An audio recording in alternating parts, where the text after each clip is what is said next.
Rejoice, Bachelor Nation. Bachelor Party is the podcast for you. Juliet Littman is here to break down every detail and piece of drama from the latest episode of the Bachelor franchise. Joined by fellow superfans, members of Bachelor Nation, and Ringer colleagues, this is the one-stop shop for all your Bachelor needs. Check out Bachelor Party on Spotify or wherever you get your podcasts.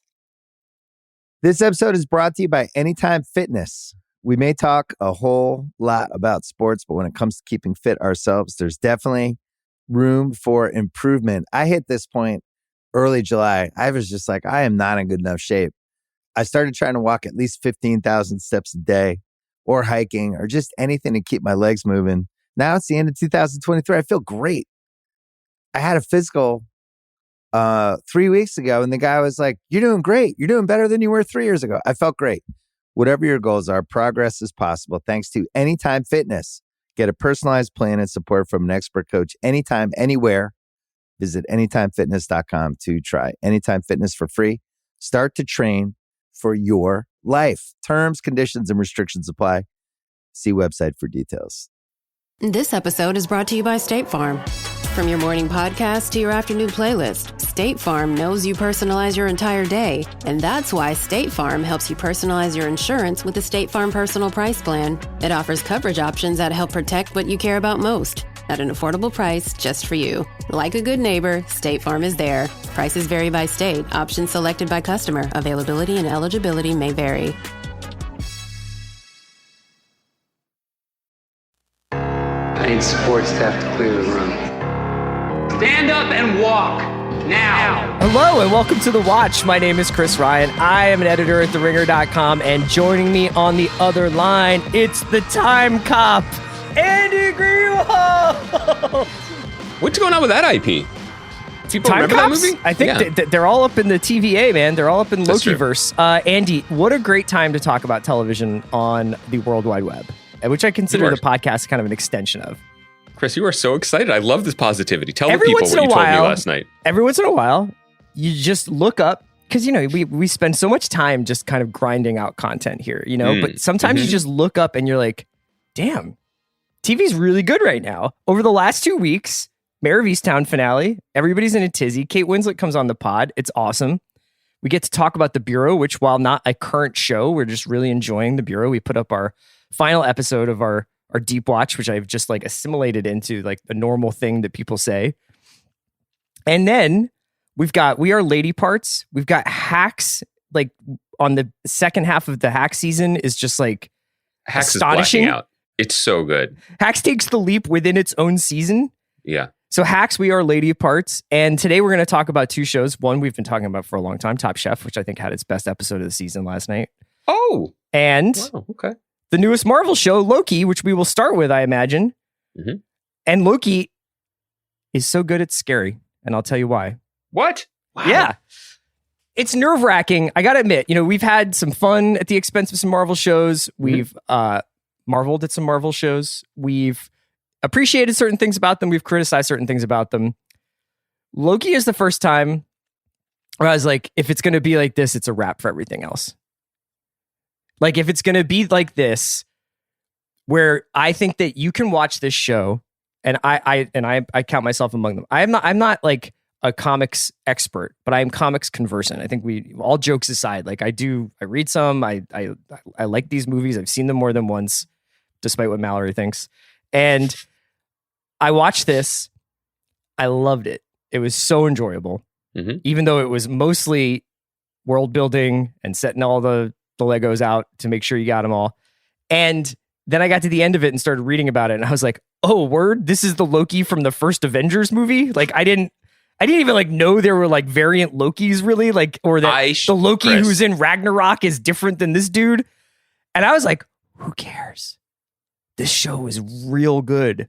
Are you feeling disappointed that you weren't in my home on my couch last night when I turned to my wife, who could not have cared less about any aspect of this entire conversation, and explained to her the origins of the variant Loki? Do you wish that you had gotten like just a few drips of mind juice from the grapes I was squeezing? I would imagine that your wife maybe wishes we could have swapped places.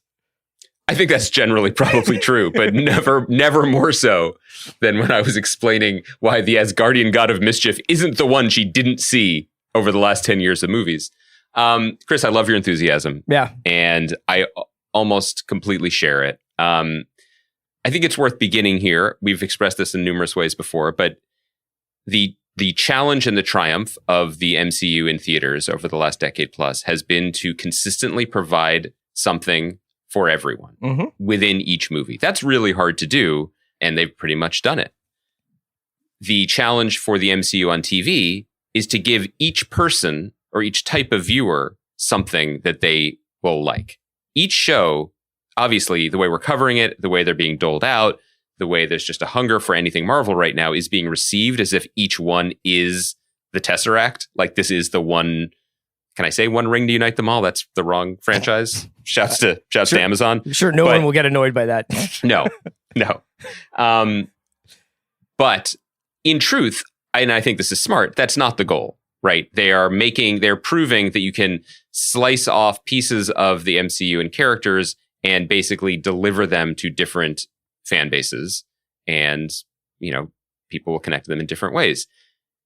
Of the content we've gotten so far, there's no question that Loki is the show that scratches the itch that I personally have for comic book entertainment, which is, and this is just, I'm just speaking for me here, just the me variant, okay, that exists right now. I really like comic book stories that are like, we're fucking comic books, so we can get weird. Yeah. What I don't personally feel the need for and often chafe against is a comic book story being like, we're a comic book story, but we're also the leftovers. Or we're a comic book story, but we're also ripped from the headlines, social issues and violence. Right. I'm not, and I know that I clearly just subtweeted the last two Marvel shows, which I had a lot of time for various reasons. But personally, I'm cool with the comic book stuff just getting weird, and I've name-checked these people before, but in the tradition of great comic writers like Grant Morrison, or more recently Al Ewing, who's doing great stuff in Marvel, or Alice Cott, who I talked about, who did really cool, weird stuff with Winter Soldier. They are the ones who are like, why do I need to tell a straightforward story when there can be a 1970s office building somewhere in the multiverse where buttoned up apparatchiks played by Owen Wilson and Pillboy from The Good Place are poring over microfiche of everyone's life forever. Like, that's okay. Let's do it, because you can do this here. And in and of itself, that's fun. And as we say all the time, like, I'm good with that. And I'm good with it because it's having such a sense of fun with itself and with its premise, which we can spell out more clearly in a moment. It's totally fine with me that it's just about itself. It's essentially doing the spackling work of preparing Loki for his continuation in the Marvel Universe, and the spackle work of explaining time travel and multiverse stuff for the next 10 years of Marvel movies. It's doing that work. Okay, great. But it's doing it with fun and verve and wit and style, and I'm great with that. Yeah, I thought that, we had teased on Monday about some of the director bullshit being talked about in some of the interviews leading up to Loki, the Michael Waldron had said. And I think Kate Herron had some really good interviews, but she was also like, it's like Dune, it's like this, it's like that. I think all that stuff is like, just, it's fun for us to laugh at, and it's fun for us to like pick at it. I did think that they came into this thing with a complete and total understanding of what it was already. Like, it seemed... I don't know how long they've been working on this show. I don't know whether or not production was running parallel to... I think I've in the past, they've said that they don't do that. They don't have multiple shows going at once. Like, they finish one and start another. I don't know whether COVID interrupted production on Loki. Maybe episode 3 won't make any sense. Like, there's a lot of stuff to happen, but I felt like this one arrived fully formed in a lot of ways. Not only because of the look, but because Hiddleston obviously, while a sort of secondary character in these movies, I think is maybe one of the more charismatic performers, I think, in the entire, MCU. And he gets to be on full display, and then he gets the perfect foil in Owen Wilson. To have somebody who is that drolly funny and that wry while Hiddleston is doing magic tricks across the table is like, it's lightning in a bottle. Yeah, I think, well, two things. I think to your first point, Falcon and the Winter Soldier had to turn Falcon into Captain America, like in 6 hours, right? While also telling a story and doing all these other things. I mean, that's just, I mean, there are writers, and Malcolm Spellman really took to it clearly, who love that level of problem solving, but it's hard. It's hard because you're serving a larger project. You know what I mean? You can tell the emotional stuff in the margins. And I think the best parts for me of Falcon and Winter Soldier is when Malcolm and his team were doing just that. But ultimately, it had to go along the track to get Anthony Mackie where he needed to be for the next phase. This story, obviously, from a business perspective, you have Tom Hiddleston wanting to make more content. He's a very popular character. Yeah, you quote unquote have to do it. But in terms of the overall project, you don't have to tell the story. And there's no blueprint for what the story is going to be. That frees everybody to a degree. I also think that you're absolutely right that this arrives with a level of storytelling confidence and ownership of tone that is unprecedented in this type of genre franchise IP storytelling thus far. It does not feel weighted by its connections to things. It feels impudent. It feels mischievous, which is as it should feel. Yeah. Caveat, WandaVision's whole shtick was we're playing with genre and convention and we're in your face. So that was its own thing, and it steered into the skid very intentionally. But I think you're right. Before we even get to Autumn Wilson, I think it's really worth mentioning Kate Herron's direction is super assured, as is I think we should mention the DP, the cinematographer, Autumn Arkapaw, whose work is really beautiful. True Detective season 1. Like, yeah. That's her husband. Oh. That's her husband, Adam. It is a double DP household. Autumn has worked on movies like Gia Coppola's Palo Alto, and a movie a couple of years ago called Teen Spirit. And I love the colors. I love the lighting. I love the way the camera moved through the sets. You know, it did not have that. And obviously it was not filmed in Manhattan Beach. It was filmed in where Marvel is always filmed in Atlanta, but it did not have that Mandalorian, we're walking through hallways because we can do hallways feel, even though there was a lot of walking through hallways. It didn't feel that way to me. It was sort of vivid and alive. And I'm not, I hadn't been familiar with Kate Herron's work. I didn't watch Sex Education, which a lot of people really liked on Netflix, and an inspired choice and a really cool choice. We'll talk about Michael Waldron more because I think his voice and his sense of humor and sensibility is clearly dominant here. But all of that was just circling the track to get to where you were as well, which is for all of the good things built in here, the free reign of the story, the gaga comic bookness of it that I really appreciate, the direction, the production design. I don't think the show works if you don't have those two actors. No. Try recasting either of those parts and have it be as enjoyable. I don't think it works. I just don't think you can. They are the two different kinds of dry from opposite sides of the Atlantic Ocean, and it's a wonderful cocktail. It's a lot of fun. I mean, it reminds you, like, Owen Wilson is just like, he should be on the periodic table of elements in terms of just how unique he is, and in terms of, when you're making the chemistry of a movie or a TV show in this case, and he isn't always used correctly, and frankly, for the last few years, he hasn't really been used at all, to my knowledge, in terms of like, this is an asset, not just a guy that we enjoy. And it's awesome. It's fun. He's arrived at this kind of middle age where he grew out of being, I don't know if I guess not a traditional, but kind of a leading man, the butterscotch stallion, like the whole beautiful blonde hair, like Wedding Crashers, fratty comedy guy. And I think that there was a lot of pathos in the characters he played in Wes Anderson movies, but watching him in like this brown suit, kind of making his way through like his day as like an office schmendrick is kind of like, he looks like kind of like Peter Falk. You know what I mean? Like he's just kind of like doing his thing. And it's very exciting. It's also really cool. I think this suits my taste a little bit more, where obviously WandaVision was, like we talked about, like very much about trauma, and Falcon and Winter Soldier was very much about sociopolitical issues. So they had appropriately serious tones, I think. This is kind of like, isn't this all a bit ridiculous? The Infinity Stones are paperweights, like everything you've ever said has been printed out on a dot matrix printer. Please sign here. Sure, you can try to escape, but you can't escape who you are. All this stuff that is in there, this is kind of about the comic absurdity of comics, I think. And I really enjoyed that. They do a lot of explaining. There's a commercial within, there's a sort of an educational film within the show that explains what the time variant authority does.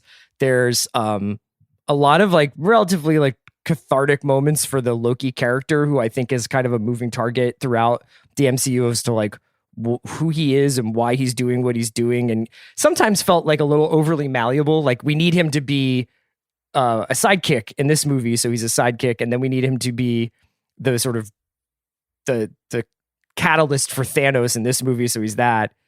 And in this movie, it's kind of, in the show, it's kind of like, yeah, like all these different characters you've sort of been over the course of the last 15 to 12 years or whatever. That's actually because you're never really yourself. Mm-hmm. Yeah, it's the instructional videos and the little comedic filigrees and things on the edges like are going to get a lot of attention, and they should. But it does, I mean, in its 51 minutes, it's pretty economical in zeroing in on the inconsistencies of the character and what it would mean to make this character load-bearing going forward, not just the most enjoyable part on the margins of a lot of things where he is often a villain and untrustworthy or whatever. I think that character work is done awfully well. We spent a lot of time talking about the emotion and heart versus structure when we were talking about Mare. We should point it out here too, because it does accomplish a lot. I think that the ding on that would be, wait, now what's the series going to be?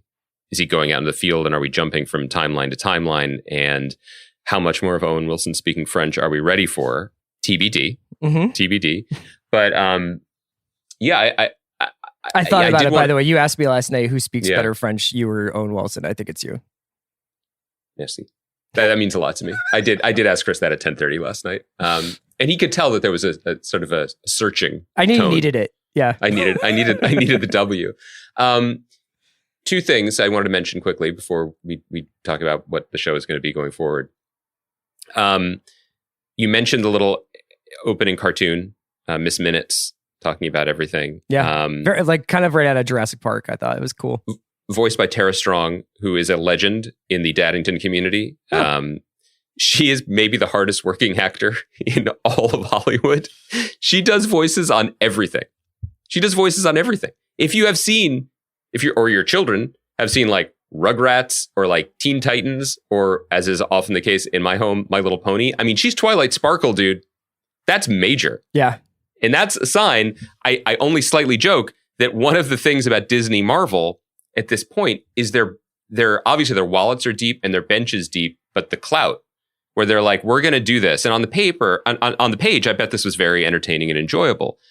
And then you see the illustrations and the animations that they came up with, which are pitch perfect and stylish and clever, and a lot of very talented people work on them. And then they're like, let's get the Laurence Olivier of voiceover to do this character. Sure, we can do that. Speaking of A-list people involved in the show, I would like to do off the cuff a kind of power rankings of who is the least aware that they are in Loki. Okay. Like, for example, I'll give you an example. I think Mark Ruffalo knows that he's in Loki.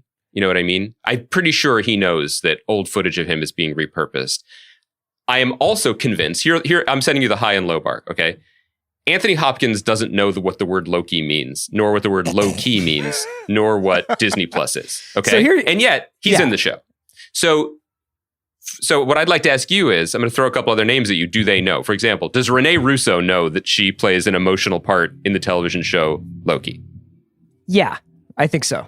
Someone's told her, maybe like a child or a family member. So Renee Russo, married to Dan Gilroy. Dan Gilroy works with Tony Gilroy. Tony Gilroy does a lot of, first of all, Renee Russo, good point. Fabulous person. And I'm sure is just really like, who knows? She could be listening to The Watch right now. I'm not mocking these people because, but I would love to see. Does not know that he is in Loki. I would love to see. Except if it's like one of those things where Steven Tyler from Aerosmith wakes up one day and there's just like $1 million more in his bank account because dude looks like a lady, or, Jaded got used in some commercial, The former is not aged well. Dude looks like a lady is no longer in commercials. But you know what I'm saying, right? Like, it's like, you find out like, oh yeah, sure. Like, I think though, maybe I would love for some of our dark web of listeners to let me know about this, but I would imagine that the contracts that people sign for Marvel movies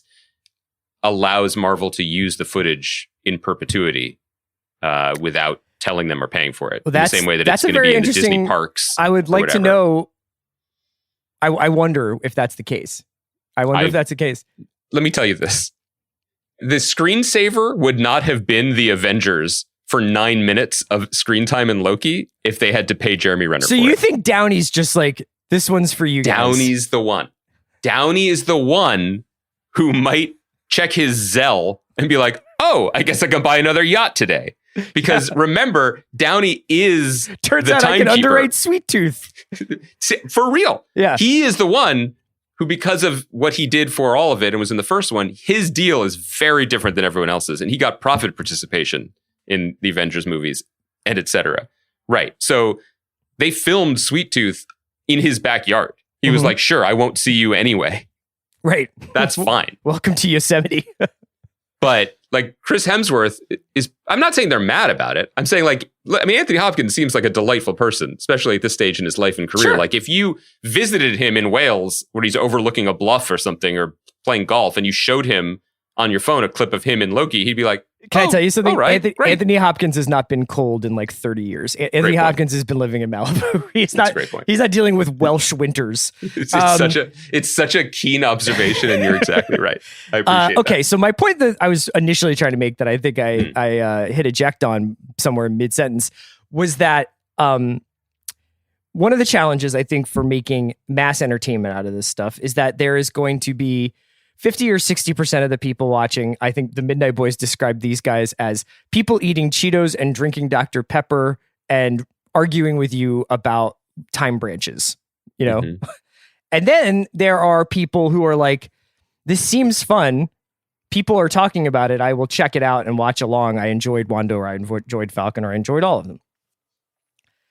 Can the latter group of people hang with multiverse stuff? Because it is dense, you know what I mean?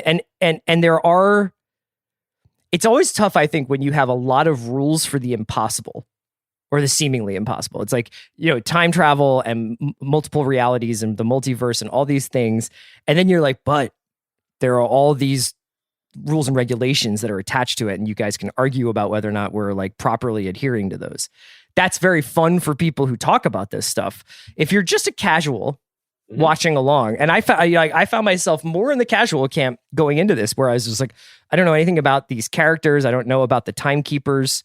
You know, I don't know about a lot of this stuff. I like sort of like, I'm aware that Hickman wrote Secret Wars, and I think I have it on my Marvel app, and I was going to read it. But like, and I know that is like rumor about where this is all going. Secret Wars or Secret Invasion? Those are two different things. Secret Invasion is a storyline from the last decade where half the people in the Marvel Universe were secretly Skrulls. They're doing that as its own show. Right. Secret Wars was a series from the 80s that was, the title was repurposed for the writer Jonathan Hickman's I'm going to end the Marvel Universe and restart it story, which I do recommend people check out on Marvel That Unlimited. was like that's like a timeline war, basically, right? Basically the all of reality was coming to an end, and he was telling the story across two Avengers books, which was incredibly cool. It was wildly ambitious. And there was a main Avengers book and a book called New Avengers that was the story of the Illuminati, who are the people who are secretly come together to influence the Marvel Universe. And those are people like Reed Richards from Fantastic Four and Charles Xavier and Namor, who's just been recently cast in Black Panther 2, and Black Panther T'Challa.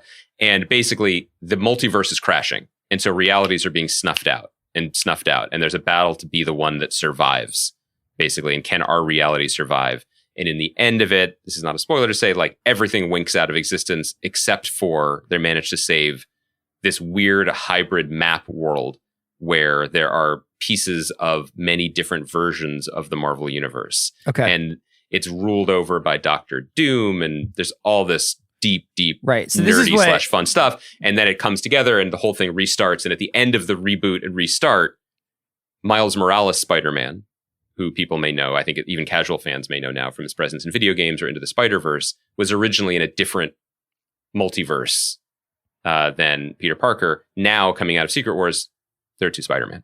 Okay. And there always have been. So that sort of stuff is in the offing. But just to jump in. I mean, I get your question. Yeah, which is like, can you watch this and enjoy it? And I think you can because they've made it so damn charming.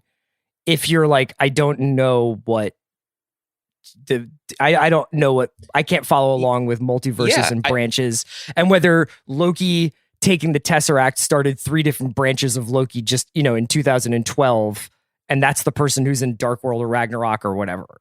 Yeah, I think the answer is yes. Unequivocally yes. And I think the reason for that is twofold. One, audiences, even quote unquote basic or like not engaged audiences, mainstream audiences, that's actually an outdated term because mainstream audiences make every Marvel movie $1 billion. The education of genre storytelling and people's comfort level with it is radically different than it was 10 years ago, or even fewer. Like a few years ago on this podcast, we were having a little fun, as we like to do, with like DC's scattershot approach to world building. And we were like, I guess there's just going to be 6 Jokers and that'll be confusing. Turns out, no, nobody actually cares about that stuff except the Dr. Pepper and Cheetos people who enjoy the spotting the problems or solving them.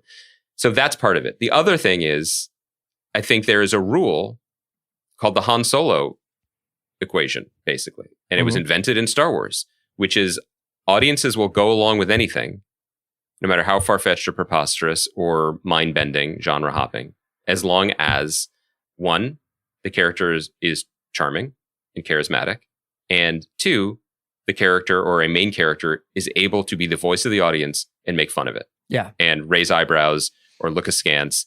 And the successful genre shows and movies and things, they do that. That's why there's the shawarma joke in the Avengers trailer almost 10 years ago. That's why there's the little joke tag at the end of the Eternals, which we talked about a few weeks ago. And by the way, is doing something that is also consistent with what comic books do, which is grand, Baroque operatic storytelling without a hint of humor. Comics do that too. Yeah. But I think that the special sauce is being able to wink. And so I think that when we get to the day, which is coming, actually, I was going to say this as a joke. This day is coming in December, probably, when there are literally 3 to 4 Spider-Men pointing at each other, performing the meme, which we all know is going to happen in this Spider-Man movie. Audiences are going to love it because they're laughing and they're laughing about themselves, laughing about it. And it's a movie. Yeah. I think we're at that point now. I think it's fine. Okay. Well, we'll be chatting about Loki throughout its season, but I also highly recommend checking out the Ringerverse stuff. Van and Charles on the Midnight Boys and Mallory doing her deep dives. I think she's doing them on Friday. So if you want to hear more about the sort of deeper end of this stuff, I'd definitely suggest you check those shows out. They're really, really great. We'll take a quick break, and when we come back, we're going to do Top Chef. This episode is brought to you by Mint Mobile. New Year's resolutions are fun the first couple of weeks. Then you kind of maybe conveniently forget about them halfway through January. No shame. It happens to us all. But this year I have a foolproof plan, at least when it comes to saving money. Just switch to Mint Mobile and you're done. Goal accomplished, because for a limited time, their wireless plans are $15 a month when you buy a 3-month plan. The great thing about Mint Mobile is there's no jaw-dropping monthly bills or unexpected overages, and all plans come with unlimited talk and text. Get this new customer offer today at mintmobile.com/watch.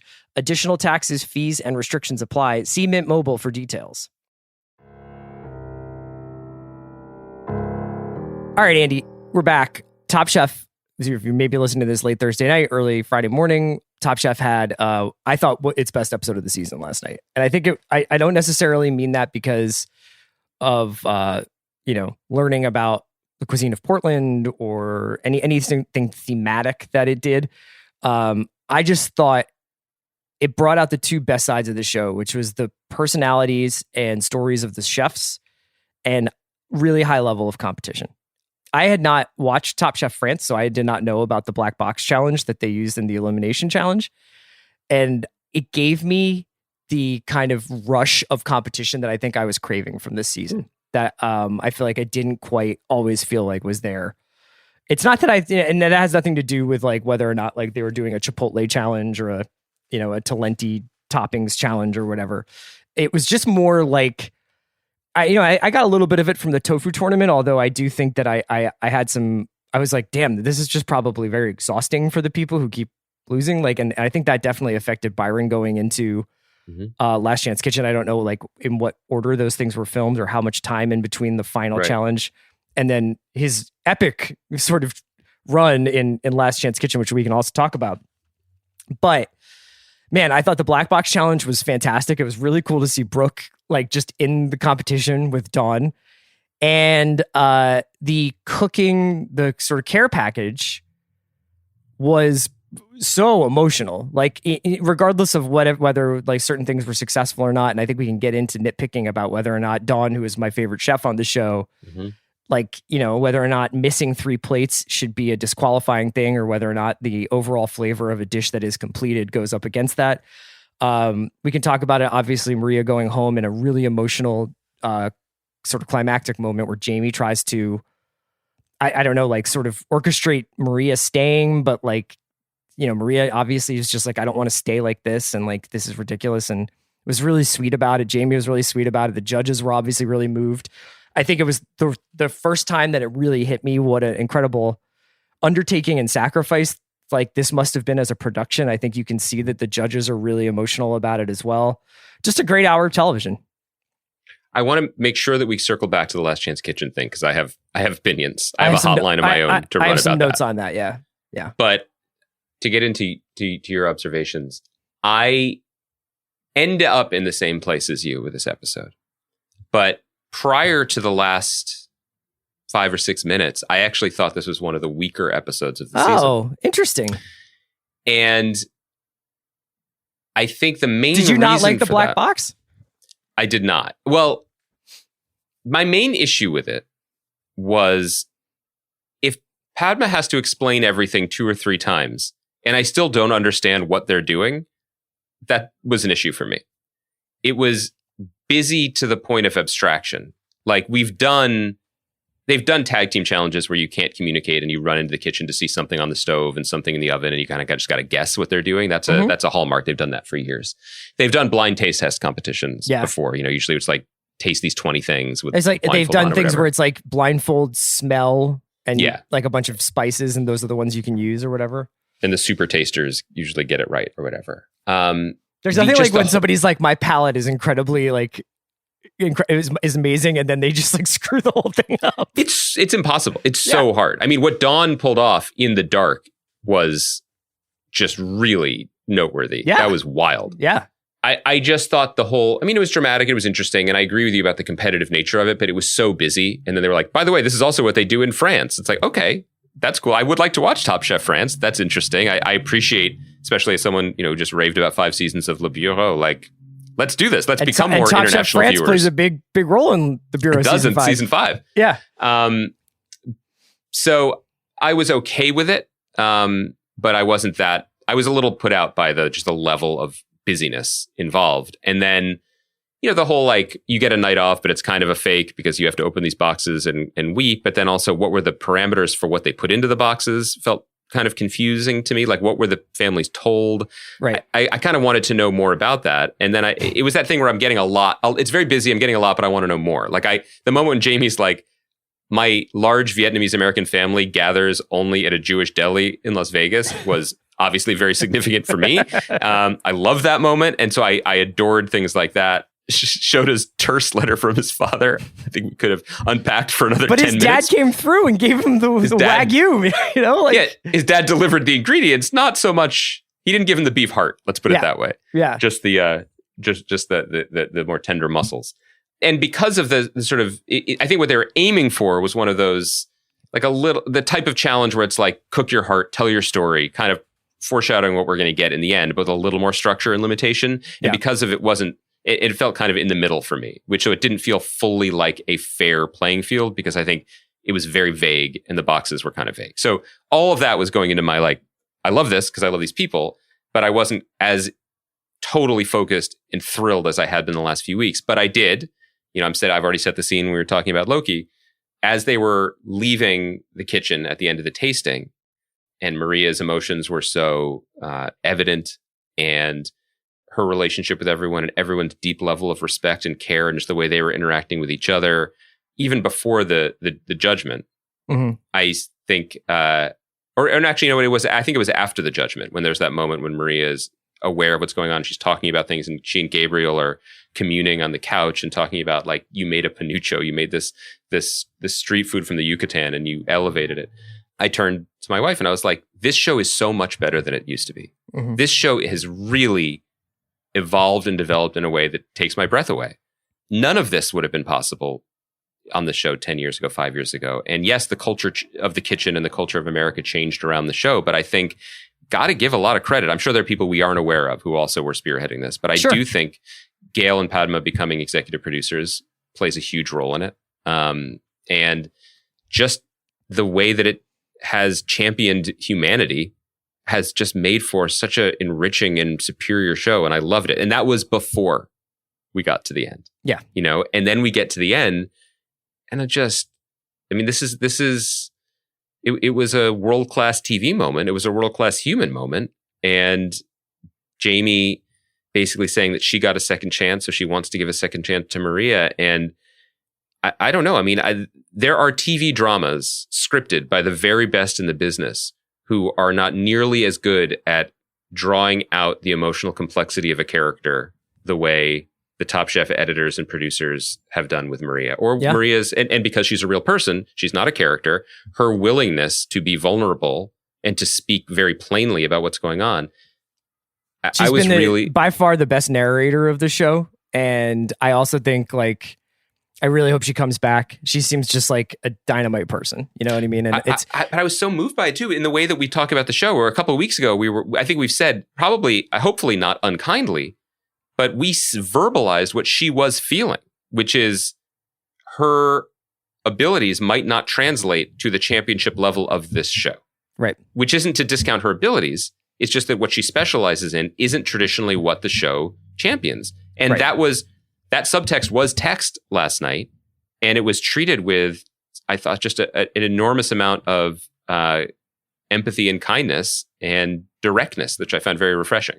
Your point about the writing is the idea of, like, even though it's not a written show, it almost feels like, you know, could a writer come up with what Kristen says to Maria? You know? Oh my what I mean? God. Yeah. Thanks for mentioning that. Exactly. Yeah. So I thought that obviously everybody doing the show is making a huge sacrifice, and it doesn't feel like past seasons of the show where, you know, people are obviously there to take their careers to another level. I think that's obviously the case this year, but it feels like something more than that. It feels like something different than that. There's a degree to which they are doing something for the greater food community, the culinary community. They're also, I think, seeking a little bit of refuge from what's obviously been an awful year for their industry and for them as chefs. And I think it's obviously hit those chefs who are judging too. And I thought that Padma really said it as good as you can. She was like, I'm sorry, like, that there is a game to be played here, but kind of like for the first time I've ever watched the show, I was like, this is the first time I've ever seen everybody who's participating in the show kind of acknowledge that doesn't matter. That is not like an evaluation of who Maria is. You're totally right. There was, you know, this is maybe a poor comparison because these shows were never in the same universe. But if you watch something else like Hell's Kitchen, like Gordon Ramsay is playing a part, and his character is the star of the show, and so no matter what the circumstance is, he has to continue to play his part, almost like, you know, he's in an immersive theater project and he's going to be gruff and yell and scream, and then when he's nice, that's the thing. Everyone, I really like what you said because it pointed out the fact that everyone involved in that judging table was aware of what they were doing. And they were aware of the humanity that was involved and the emotions and the feelings, but also aware of the TV show they were making and respectful of it. And because of that, when Tom was like, you know, this is what happens at this point. You are pushing up against things. You know, you are, when his voice was the one of being like, your only enemy here is yourself. I mean, he was kind of being like the Obi-Wan almost of it. Yeah. But because of the recognition of the emotional outside the kitchen stakes, his words of advice and mentorship rang more true to me than they would have if it was just like, if you want to advance to the round of 3, you know, you're going to need to do X, Y, and Z thing. He's not. He was in that moment, and he probably always is.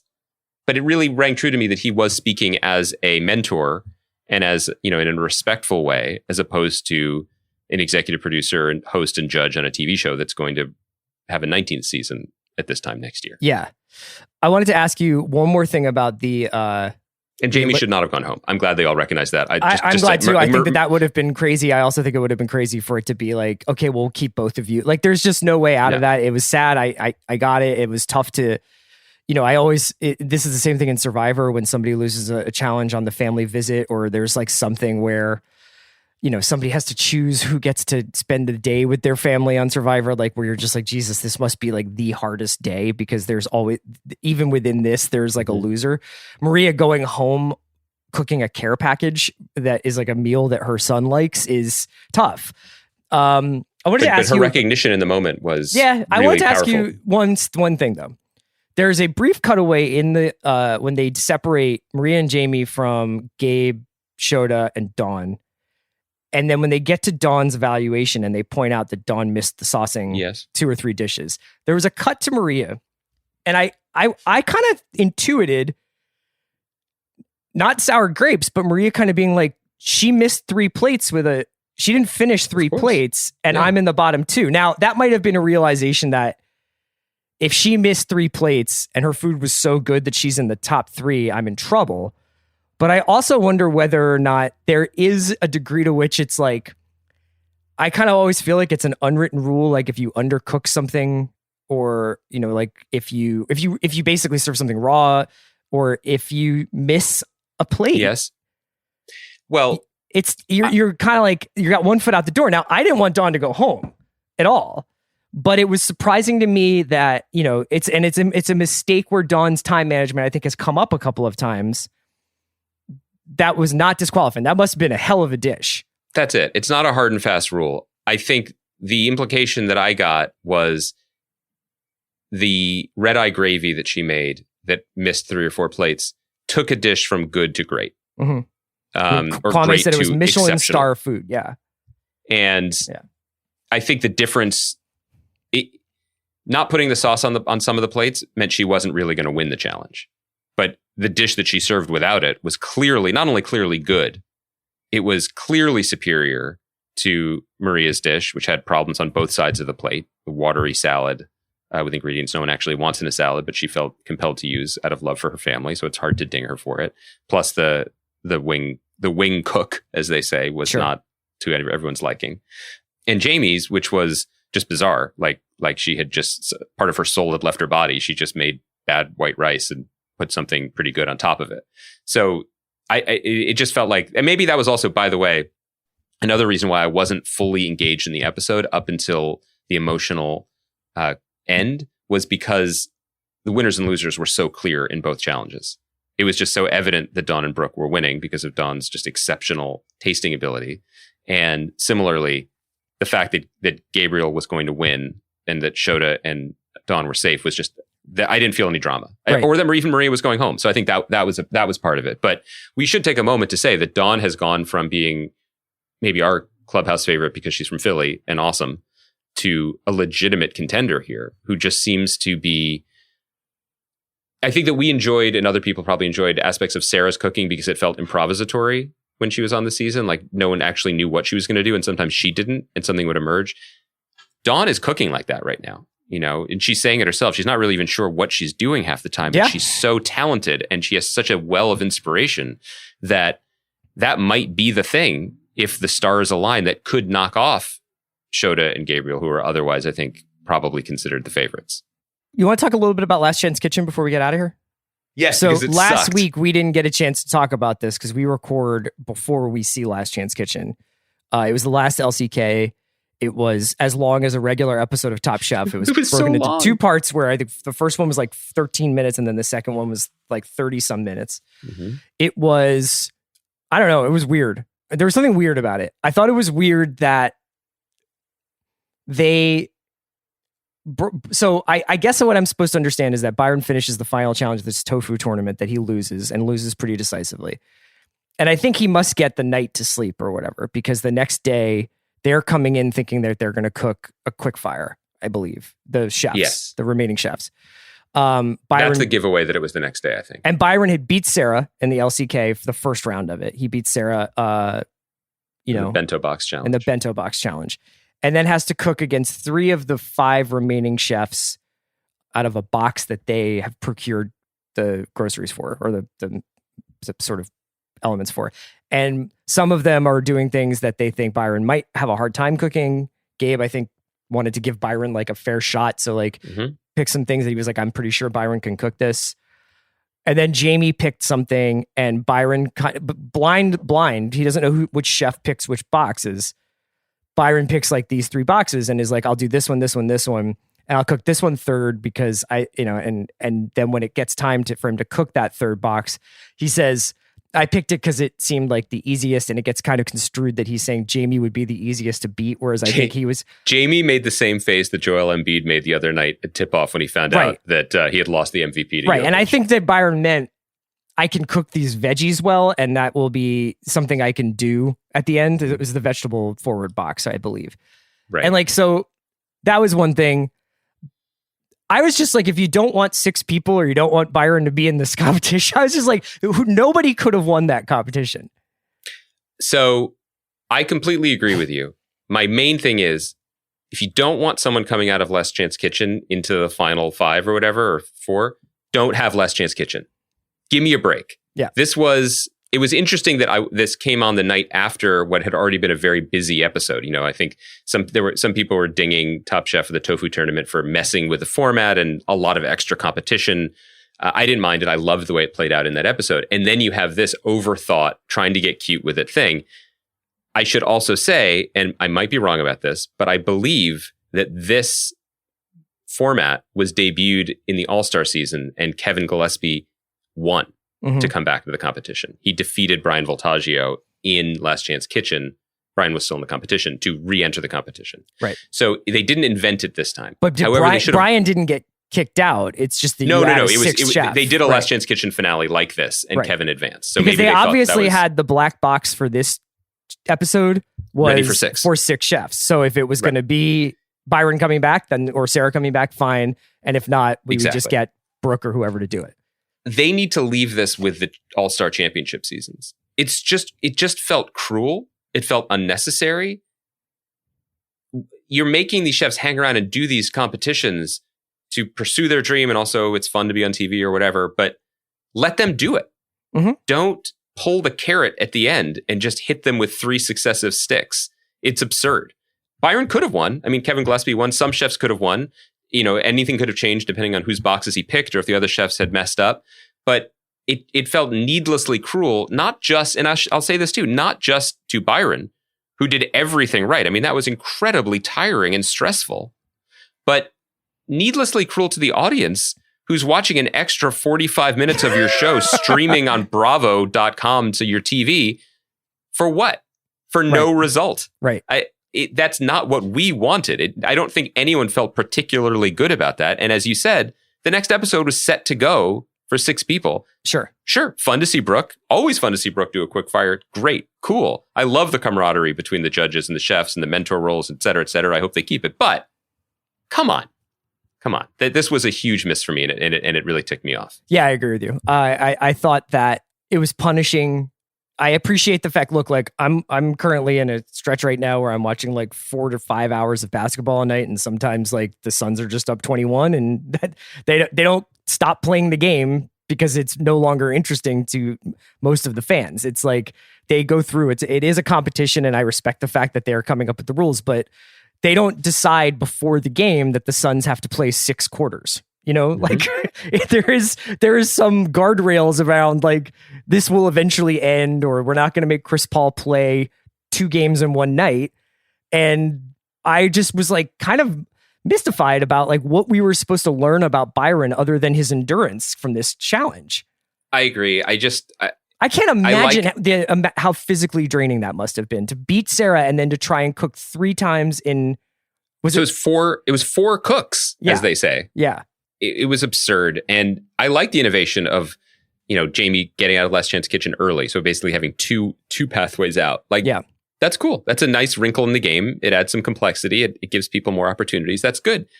But give people the last chance. Give me a break. Let them come back in. What's the downside here? Another episode of TV? Like, I truly don't understand the thinking behind it. And hopefully, I will say this about the producers and the people who've made Top Chef so well over so many years. When they have done things that I think have failed, and I always point to the Iron Chef season finale between Kristen and Brooke, they recognized it, they admitted it, and they never did it again. And so I hope that's the case here. I think we're at a good stopping point there. I think we're at a great stopping point. I agree. Kaya, do you agree? Kaya wishes we stopped 40 minutes ago because she hasn't watched Kaya, Top Chef I yet. know. I think she's probably been reading the internet for the last bit here. I'm upset that I have Top Chef spoiled for me, but we'll be back on Monday. When we talk about those who sacrifice so much for Top Chef, don't forget to include Kaya McMullen. me every week. On Monday, we'll talk about.